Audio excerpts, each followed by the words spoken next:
So you're saying that you have personally viewed objects on the moon that are not just part of the moon? That's correct. I had a sighting with 8 people. Together we were at an elevation of 7,000 feet where we set up our telescope, where we observed 2 nights in a row 3 enormous large objects in the crater Archimedes, and cigar-shaped, one crater in the northern part, one spacecraft in the northern part, and 2 in the southern part of the crater. So when I made contact with other people that were interested in the same subject, here they confirmed my findings, because they too had seen different objects, large objects on the moon. That sounds like something that would have to be seen by professional astronomers at the big observatories. Are they talking? Some of them do, some of them don't. I remember one case of Walter Haas, was a professional astronomer that in the 1940s already had observed these mysterious objects on the moon and moving lights, and he had organized a group of astronomers that observed hundreds of these objects over a period of several weeks. Now, as I understand it, your book talks about things that NASA found, that the astronauts found when they went there. What did they find? For instance, astronaut Stafford made a statement that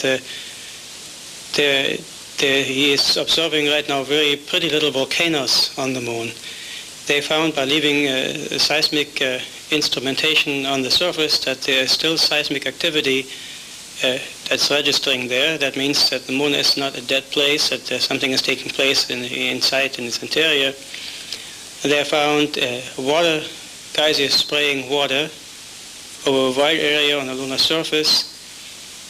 And they also, when the Apollo astronauts approached a surveyor spacecraft that had landed there earlier by remote control, they removed the camera system, and the whole spacecraft was thoroughly sterilized, everything. And when they brought the system back to Earth, they found microbes, not only on the lens, outside, but also inside the lens, growing in the camera system. And so consequently, microbes, according to my interpretation, means there's something alive. And that if there are microbes on the moon, that may lead to other living things. And what about the alien bases themselves? What evidence have you got of that, and what do you think is there? From my studies and my photographs, I find many oval and cigar-shaped and round glowing objects on the moon. And on the lunar backside, I have studied an area that shows 10 objects neatly parked in rows. Of course, it takes about 14, 15 times enlargement to see anything clearly, halfway clearly. But still, you can know for sure that this is something that is artificial. Is not artificial, but it's man-made, because there are rows lined up of seem to be like egg-shaped objects or oval objects that have to be made by some intelligent creatures in civilization. This one was taken in 1952 by Adamski, and this is an enormous, approximately over 1 mile long spacecraft. This is a picture that I have on my front page. This is a NASA photo. It shows an enormous large object between our orbiting spacecraft and the lunar surface. There's another one behind it up on top, as you see, and also the shadow that is cast on the left of the ship and behind it, showing you that it's above the ground.